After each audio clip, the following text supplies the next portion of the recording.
Pai, do Filho e do Espírito Santo. Queridos amigos do Apostolado Glória de Maria, o Natal sempre foi a maior festa dos católicos no mundo todo. Infelizmente, a partir do século XIX, final do século XIX, o Natal começou a sofrer transformações substanciais. Aquilo que era a natividade de Nosso Senhor passou a ser, gradativamente, um motivo apenas de uma confraternização que tem muito de comercial, de objetivo, de venda de produtos, né? E, sobretudo, fazer dessa data algo meramente natural. E é nesse contexto que surge a figura do Papai Noel. O Papai Noel surge como uma espécie de caricatura de São Nicolau, né? O santo que costumava distribuir presentes nesta ocasião. E a figura do Papai Noel, então, uma espécie de impostor, né? Que rouba a cena, a partir, sobretudo, de finais do século XIX. E a partir daí, né, as famílias passam a se reunir nessa data, entre o dia 24 de dezembro e o dia 25 de dezembro, apenas para celebrar uma confraternização de família, com presentes, abraços, mas pouco se fala do grande presente que nós recebemos nessa mesma data, que foi o nascimento de Nosso Senhor. E, mais recentemente, o Natal tem sido substituído por uma outra festa. Em 2010, não sei se foi a Disney ou se foi a Pixar, mas uma dessas empresas de animação lançou o filme Enrolados, né? É uma versão da obra dos irmãos Grimm, Rapunzel. E aqui nós temos novamente aquela mesma coisa que nós já havíamos visto em Shrek, né? Em tantas outras animações que representam uma Idade Média sem a igreja, sem Cristo, né? E no caso desta animação Enrolados, nós temos novamente uma espécie de Idade Média sem Cristo, sem Igreja Católica, né? E para piorar, há um dado momento no filme em que se faz, né, a festa das luzes. O que seria essa festa das luzes? Esta festa das luzes, meus amigos, que vem sendo implantada na civilização cristã, não é outra coisa senão a Hanukkah judaica. Então fiquem atentos, para que vocês também não sejam vítimas desse engodo que adentra os lares e gradativamente o Natal, a celebração do nascimento de nosso Salvador, vai sendo aos poucos substituída por uma festa que não comemora a salvação da humanidade. Então hoje nós falaremos sobre a Gruta de Belém, capítulo 4. Enquanto aguardava o nascimento do menino divino, Maria repassava em sua memória os textos sagrados atinentes ao advento do Messias neste mundo. Sendo iniciada no conhecimento das Escrituras, ela não ignorava a célebre profecia de Miqueias. Belém Efrata, tu és pequenina entre as milhares cidades de Judá, e no entanto de teu seio sairá o dominador de Israel, aquele que existe desde o princípio e cuja geração remonta à eternidade. Aqui, profecia do Antigo Testamento, dizendo claramente que o Messias, o Salvador, nasceria na cidade de Belém, cidade do rei Davi. De acordo com estas palavras categóricas, os doutores afirmavam com unanimidade que o Cristo nasceria em Belém, como Davi, seu antepassado. Mas como a predição se cumpriria, já que Maria, residindo em Nazaré, não tinha razão alguma para sair daquela cidade e ir até Belém. Belém era a cidade da família de Maria, de Nossa Senhora, e também a cidade natal de São José e de sua família. No entanto, naquele momento que Maria estava para dar à luz, eles residiam em Nazaré. Sem saber disso, um homem se fez um instrumento da providência para resolver esta dificuldade. E para mostrar a todos que os poderosos da terra não são mais que os executores de seus decretos eternos, Deus quis que esse homem fosse o imperador em pessoa. O imperador Augusto reinava então sobre o Oriente e o Ocidente. As nações, outrora tão orgulhosas de sua independência, a Itália, a Espanha, a África, a Grécia, o Egito, a Gália, a Grã-Bretanha e a Ásia Menor, transformadas em simples províncias do império, submetiam-se à lei do vencedor. Por muito tempo, os povos recalcitraram contra o jugo, mas nem o africano protegido pelo grande mar, nem o germano escondido atrás das muralhas das suas impenetráveis florestas, nem o bretão perdido no oceano puderam resistir às legiões da invencível Roma. Todos depuseram suas armas, e o imperador, em sinal de pacificação universal, fechou o Templo de Jano. O Templo de Jano, que existia desde a fundação de Roma, só foi fechado 2 vezes. A primeira, ainda por ocasião do início da história de Roma, e a segunda aqui neste momento. O fechamento do Templo de Jano significava tempo de paz. E era previsto que o Salvador nasceria em tempo de paz. E naquele momento, o imperador Otávio Augusto tinha decretado a Pax Romana, ou seja, a pacificação de todas as províncias e o fim das guerras de conquistas. Considerado doravante como um deus, templos foram erguidos em sua homenagem, em homenagem a Otávio Augusto.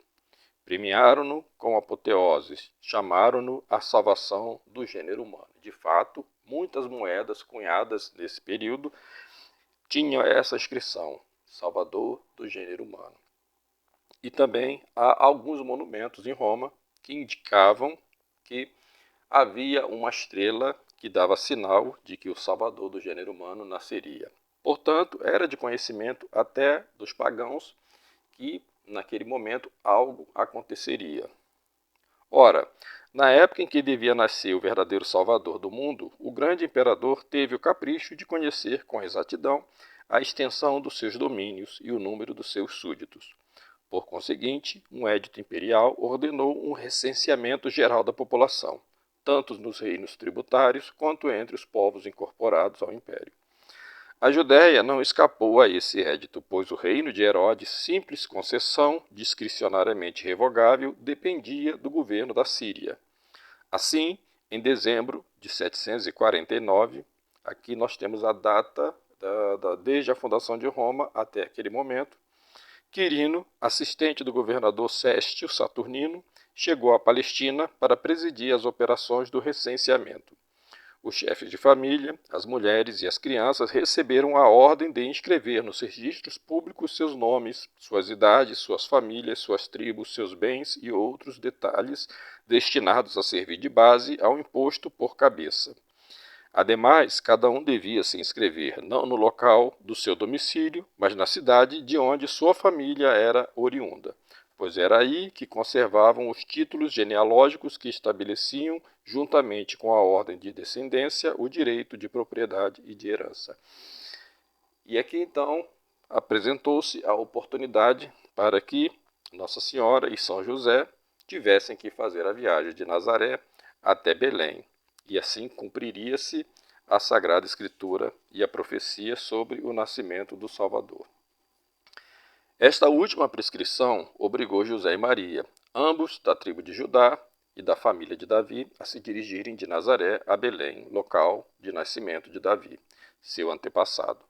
Ao se dirigir às montanhas de Judá, Maria, prestes a se tornar mãe, admirava como Deus mesmo a conduzia ao local onde o Messias devia nascer. E como um édito imperial colocava em movimento os povos do universo, a fim de que uma profecia saída da boca de um vidente de Israel, 7 séculos antes, recebesse, naqueles dias, o seu cumprimento. Os 2 viajantes chegaram a Belém, quebrantados de cansaço, depois das 22 léguas que tinham acabado de percorrer. Os últimos raios de sol iluminavam a cidade de Davi. assentada como uma rainha no ápice de uma colina, em meio a ridentes encostas plantadas de vinhas e olivais. Era Belém, a casa do pão, a cidade de abundantes colheitas. Belém significa exatamente isso, a casa do pão. E foi em Belém que a humanidade recebeu o pão da vida. E a partir de Belém, a humanidade recebe na Santa Missa este mesmo pão. Efrata, a fértil, a região de ricas pastagens. Naquelas colinas viveu a bela Noemi, quando a fome a forçou a se exilar no país de Moabe. Nos campos vizinhos, Rute, a moabita, recolhia as espigas esquecidas pelos ceifadores de Booz. Naqueles vales solitários, o pequeno Davi apacentava os seus rebanhos, quando o profeta mandou buscá-lo para sagrá-lo rei de Israel. Ao pisar aquele solo bendito, os santos viajantes evocavam as piedosas recordações de sua nação ou antes da sua família. Das casas da cidade, das montanhas e dos vales saíam 1000 vozes que lhes falavam de seus ancestrais e, sobretudo, do grande rei de quem eram descendentes. Mas naquela época, quem conhecia a Virgem de Nazaré e José, o carpinteiro? Ao entrar na cidade, eles se viram como que perdidos em meio aos estrangeiros que chegavam de todas as partes do reino para serem recenseados. Em vão bateram eles em todas as portas, pedindo abrigo para a noite. Nenhuma se abriu para recebê-los. Com as casas repletas de parentes e de amigos, os habitantes de Belém se recusaram a alojar aqueles desconhecidos, que, ademais, pareciam pobres e miseráveis. José e Maria se dirigiram então à hospedaria pública, onde as caravanas habitualmente se detinham. Mas também lá encontraram uma tamanha multidão de viajantes e de animais de carga que lhes foi impossível lá se instalar. Repelidos de todos os lados, os dois santos personagens saíram da cidade pela porta de Hebrom. Logo que deram alguns passos naquela direção, eles avistaram uma sombria caverna aberta nos flancos de um rochedo. O Espírito de Deus lhes inspirou o pensamento de lá ficarem. Ao pôr os pés naquele triste reduto, eles perceberam que se tratava de um estábulo onde se refugiavam os pastores e os rebanhos. Lá havia palha e uma manjedoura para os animais. A filha de Davi, depois daquela longa e penosa viagem, se sentou sobre um bloco de pedra. Eis aí o local onde Deus escolheu para se encarnar. São Francisco de Assis representou este momento com um presépio. E era comum as famílias católicas fazerem este presépio, representando este momento. Figura da própria igreja, o estábulo, porque na igreja nós entramos sujos e saímos limpos. Em pouco tempo, todos os barulhos cessaram. Um silêncio solene reinou sobre a cidade adormecida. Sozinha, dentro da gruta abandonada, Maria velava e expandia seu coração diante do Deus eterno. De repente, perto da meia-noite, o Verbo encarnado deixou milagrosamente o seio de sua mãe, e como um raio de sol que subitamente ofusca o olhar, ele apareceu diante de seus olhos admirados e deslumbrados. O parto milagroso, Nosso Senhor saiu como um raio de luz pelo ventre da Virgem Maria, conservando assim a sua virgindade. Ela o adorou, apanhou-o em seus braços, cobriu-o com panos pobres e estreitou-o contra o seu peito. Depois, avistando a manjedoura, onde os animais se alimentavam, ela o reclinou sobre um pouco de palha. E desde aquele estábulo que lhe servia de abrigo, daquela manjedoura que se tornara seu berço, sobre aquela palha que feria seus membros delicados, o menino dizia ao seu Pai do céu: Não quisestes o sangue de bodes e de novilhas, envolveste-me nesta carne que as tuas mãos formaram. Eis-me aqui, pois, ó meu Deus, para me imolar a tua vontade. Assim, o Redentor oferecia à majestade divina as primícias dos seus sofrimentos e das suas humilhações. Ajoelhados perto dele, com os olhos repletos de lágrimas, José e Maria se uniam ao seu sacrifício. E naquele momento compreendiam a grandeza de Deus que preferiu se encarnar, habitar entre os homens a partir de uma manjedoura em um estábulo e uma gruta, sinal de extrema pobreza e de amor à humildade. Durante aquela noite misteriosa, alguns pastores guardavam seus rebanhos no vale vizinho do estábulo onde repousava o Filho de Deus. Como os pastores dos primeiros tempos, Abraão, Isaque e Jacó, eles se compraziam em meditar os oráculos divinos. Por muitas vezes, com os olhos fixos no céu, eles haviam suplicado a Jeová que por fim enviasse o libertador, cujo advento próximo os sábios de Israel prediziam. Prediziam porque era maduro os tempos para que o Salvador viesse. E, de certa forma, esse clamor popular demonstrava que todos, de alguma maneira, sabiam que aquele era o momento. O Senhor se dignou de recompensar a fé daqueles humildes pastores. Rompendo a noite espessa que cobria montanhas e vales, uma claridade divina repentinamente se difundiu ao redor deles, e um anjo do céu apareceu diante dos seus olhos deslumbrados. Diante daquela visão, eles ficaram tomados de pavor, mas o anjo os tranquilizou. Não temais, disse-lhes ele, eis que venho vos anunciar uma grande alegria, a vós e a todo o povo. Hoje, na cidade de Davi, nasceu-vos um Salvador, que é o Cristo, o Senhor a quem esperais. E eis o sinal ao qual o reconhecereis. É um menino envolto em panos e deitado na manjedoura de um estábulo. Quando o anjo terminou de falar, uma multidão de espíritos celestes se uniu a ele, e todos juntos começaram a louvar o Senhor. Glória a Deus no mais alto dos céus, diziam eles, e paz na terra aos homens de boa vontade. Depois as vozes cessaram, os anjos desapareceram, e a claridade celeste se dissipou. Ao permanecerem sós, os pastores, encantados com o que acabavam de ver e de ouvir, disseram uns aos outros: Vamos a Belém e vejamos com os nossos olhos o grande prodígio que os anjos nos anunciaram. E se dirigiram às pressas ao estábulo, onde de fato encontraram José e Maria e o menino deitado na manjedoura. Diante daquela cena, eles reconheceram o Salvador e, prostrados aos seus pés, agradeceram a Deus por tê-lo chamado a adorá-lo. E aqui reconheceram a divindade de Nosso Senhor. Os pastores deixaram a gruta glorificando o Senhor pelas maravilhas operadas diante dos seus olhos. Logo eles difundiram para a grande perplexidade de seus compatriotas o que haviam visto e ouvido, e o eco das montanhas repetiu em toda a Judéia o eco das palavras angélicas. Glória a Deus, paz na terra. E a partir de então, todos os anos, quando chega esta noite feliz, entre todos os discípulos do Cristo, repetem com amor o cântico dos anjos, Glória in excelsis.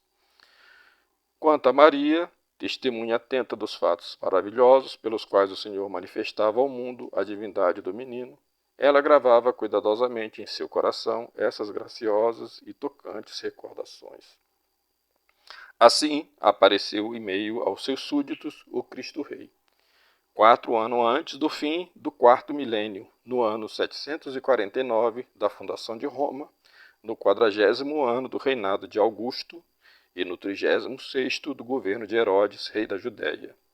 Naquele dia, o primeiro dos novos tempos, o imperador ficaria bastante perplexo se fosse informado de que seus oficiais iriam escrever em seus registros de recenseamento um nome maior do que o seu, de que um menino, nascido no estábulo, fundaria um reino mais extenso que o seu imenso império, e de que, por fim, a humanidade, subtraída à tirania dos Césares, dataria seus fastos gloriosos não mais do nascimento de Roma, mas da natividade do Cristo Redentor. Em nome do Pai, do Filho e do Espírito Santo.